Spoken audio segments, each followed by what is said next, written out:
بسم اللہ الرحمن الرحیم۔ جب کوئی انسان استغفر اللہ کہتا ہے تو اس کے جواب میں اللہ کیا فرماتے ہیں؟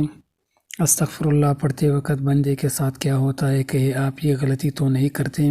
حضرت محمد صلی اللہ علیہ وسلم نے فرمایا، فرمان مصطفیٰ صلی اللہ علیہ وسلم ہے، خدا کی قسم میں دن میں 70 سے زیادہ مرتبہ اللہ سے استغفار کرتا ہوں اور اس کی بارگاہ میں توبہ کرتا ہوں۔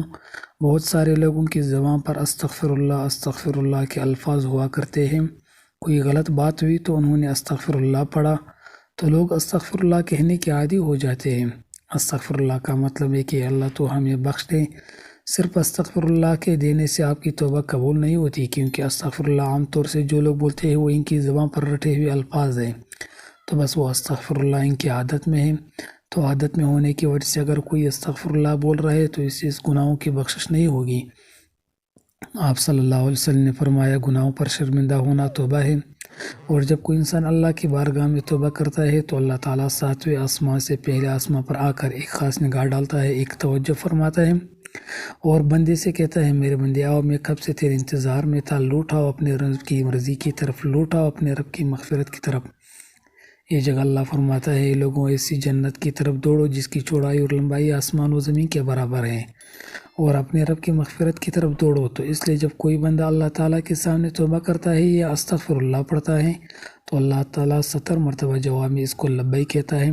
ایک شخص تھا، 70 سال تک وہ یا صنم یا صنم یا صنم کہتا رہا، اپنے معبود کو پکارتا رہا، تو ایک مرتبہ اس کی زبان پسلی اور اس کی زبان سے یا صنم کی جگہ یا سمد نکل گیا، اور سمد اللہ کا نام ہے جس کا معنی ہے بے نیاز۔ تو اللہ تعالیٰ نے 70 مرتبہ اس کے جواب میں لبیک کہا۔ ایک روایت میں آتا ہے کہ 70,000 دفعہ اللہ نے لبیک کہا، یعنی یہ میرے بندے تیرا رب حاضر ہے، کیا چاہتا ہے؟ تو فرشتوں نے کہا، اے مولا، یہ بندہ تجھے نہیں پکار رہا، یہ تو یا صنم کر رہا تھا، دھوکے سے اس کی زبان سے تیرا نام نکلا، بلکہ یہ تو تجھے جانتا ہی نہیں، یہ تو ساری زندگی یا صنم کرتا رہا۔ تو اللہ تعالیٰ نے فرمایا کہ فرشتوں خاموش ہو جا، اور فرمایا کہ مجھے معلوم ہے کہ یہ مجھے نہیں پکار رہا، لیکن دھوکے سے ہی صحیح، کیونکہ اس نے اپنے معبود حقیقی کو پکارا تو ہے۔ اگر میں بھی اس کے سوال پر اس کو جواب نہ دیا تو پھر مجھ میں اور اس میں کیا فرق رہے گا جس کو یہ 70 سال سے پکار رہا ہے؟ کوئی بندہ دھوکے سے بھی رب کو پکارتا ہے تو اللہ تعالیٰ اس کے لیے ثواب بھی لکھتا ہے اور اس کی طرف متوجہ بھی ہو جاتا ہے۔ تو اگر ایسے ہی کسی انسان کے زبان پر استغفر اللہ جیسے الفاظ رہتے ہیں تو یہ بھی فائدہ نہیں ہے بلکہ بہت اچھی چیز ہے۔ اور اگر انسان نے اس نے سے استغفر اللہ پڑھا کہ اس نے جو گناہ کیے ہیں ان کی معافی مل جائے تو اس کے تمام گناہوں کو اللہ تعالیٰ معاف فرما دے گا۔ جو استغفار کو لازم کرے، اللہ پاک اس کی تمام مشکلوں میں آسانی، ہر غم سے آزادی اور اس سے وہاں سے روزی دے گا جہاں سے اس کا گمان بھی نہ ہو۔ استغفار سے دلوں کا زنگ دور ہوتا ہے۔ جب بندہ اپنے گناہوں سے توبہ کرتا ہے، اللہ کریم لکھنے والے فرشتوں کو اس کے گناہ بھلا دیتے ہیں، اسی طرح اس کے اعضاء یعنی ہاتھ پاؤں کو بھی بلا دیتا ہے اور زمین سے اس کے نشانات بھی مٹا ڈالتا ہے، یہاں تک کہ قیامت کے دن جب وہ اللہ کا عکس سے ملے گا تو اللہ پاک کی طرف سے اس کے گناہ پر کوئی گواہ نہ ہوگا۔ حضرت سیدنا حسن بصری رضی اللہ عنہ کے پاس ایک شخص آیا اور اس نے خوشحالی کی شکایت کی، آپ رحمۃ اللہ علیہ نے اس سے استغفار کرنے کا حکم دیا۔ دوسرا شخص آیا، اس نے تنگ دستی کی شکایت کی تو اسے بھی یہی حکم فرمایا۔ پھر تیسرا شخص آیا، اس نے اولاد نہ ہونے کی شکایت کی تو اسے بھی یہی فرمایا۔ پھر چوتھا شخص آیا، اس نے اپنی زبان کی پیداوار کم ہونے کی شکایت کی تو اسے بھی یہی فرمایا۔ حضرت ربیع بن صبیح رحمۃ اللہ علیہ وہاں حاضر تھے، انہوں نے عرض کیا، آپ کے پاس چند لوگ آئے اور انہوں نے مختلف حاجتیں پیش کی، آپ نے سب کو ایک ہی جواب دیا کہ استغفار کرو۔ تو آپ رحمۃ اللہ علیہ نے ان کے سامنے یہ آیت پڑھے جن میں استغفار کو بارش، مال، اولاد اور باغات کے عطا ہونے کا سبب فرمایا گیا ہے۔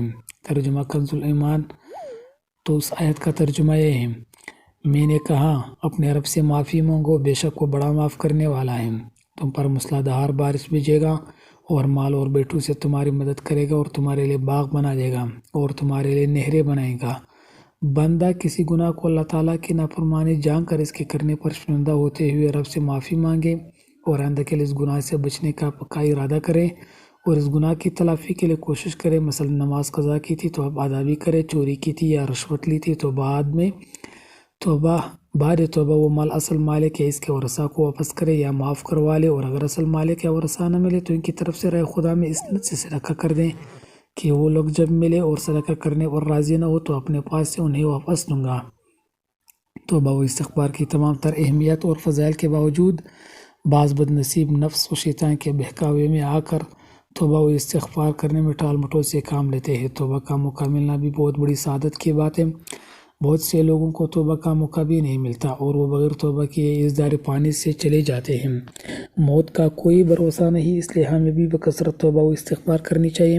قرآن مجید میں ارشاد باری تعالیٰ ہے کہ اللہ استغفار کرنے والوں پر رحم پر بارش کرتا ہے اور ان کی طاقت میں اضافہ فرماتا ہے۔ اللہ رب العزت قرآن مجید میں ایک جگہ فرماتے ہیں، اور اس میں نوح علیہ السلام نے اپنی قوم سے کہا، اپنے رب سے اپنے گناہ بخشاؤ اور معافی مانگو، وہ یقیناً بڑا بخشنے والا ہے، اور تم پر آسمان کو خوب برستا ہوا چھوڑ دے گا اور تمہیں خوب در پہ مال اور اولاد میں ترقی دے گا، اور تمہیں باغات دے گا اور تمہارے لیے نہریں نکال دے گا۔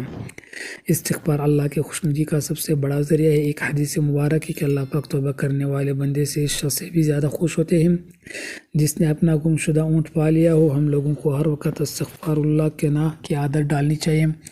اس کے علاوہ ہمیں چاہیے کہ ہمارا وقت اللہ کا ذکر کرے۔ اللہ کی یاد سب سے بڑی چیز ہے۔ آپ صلی اللہ علیہ وسلم نے فرمایا، اٹھتے بیٹھتے چلتے پھرتے اللہ کا ذکر کیا کرو۔ جو لوگ اللہ کا ذکر کرتے ہیں وہ زندہ ہے، جو اللہ کا ذکر نہیں کرتے وہ مردہ ہے۔ ہماری زبان ہر وقت اللہ کی یاد سے تر رہنی چاہیے، اور جب بندہ اللہ کا ذکر کرتا ہے تو شیطان چونکہ انسان کے دل پر اپنے پنجوں کو ہر وقت بٹھائے رکھتا ہے، جب بندہ اللہ کا ذکر کرتا ہے تو پھر وہ اپنے پنجوں کو ہٹا لیتا ہے، اور جب وہ بندہ ذکر کرنا بند کر دیتا ہے تو پھر وہ اپنے پنجوں کو بندے کے دل پہ رکھ لیتا ہے۔ تو اس لیے ہر وقت ہمیں اللہ کا ذکر کرنا چاہیے، درود پاک کی کثرت کرنی چاہیے، استغفر اللہ اور ہر ذکر والے الفاظ کو اپنی زبان پر رکھنا چاہیے۔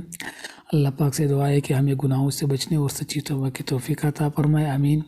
ناظرین، کمنٹ باکس میں اللہ تعالیٰ کے ناموں میں سے ایک نام ضرور ٹائپ کر لیں، اور اگر ویڈیو اچھی لگی ہے تو چینل کو ضرور سبسکرائب کریں، بیل آئکن کو پریس کر لیں، ویڈیو کو لائک اور شیئر کر لیں تاکہ ہر وقت اس طرح ویڈیو آپ کو ملتی رہے۔ والسلام۔